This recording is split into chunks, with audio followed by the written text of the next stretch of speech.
2,5 metr bolgarka matomizdan ko'ylak poycha chiqarish usuli. 6 klinli ko'ylak poychamizni chiqaramiz. Mana bu ko'ylagimizni bo'yi olingan, oldi orqa tarafi, yon qismlari, manaki yon qismlarini mana bu yonidan, davomidan olamiz. Bu yon qismni, etak qismini bu tepadan chiqarib olamiz. Razmerga olib o'lchab santimetrda chiqarib olamiz.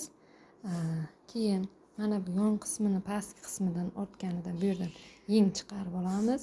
Yengimizni chiqarganimizdan keyin yon bachaklarimiz, etak qismi, bo'ynimiz, poycha qismi qoladi. Poychamizga hozirda 60 cm qilyap.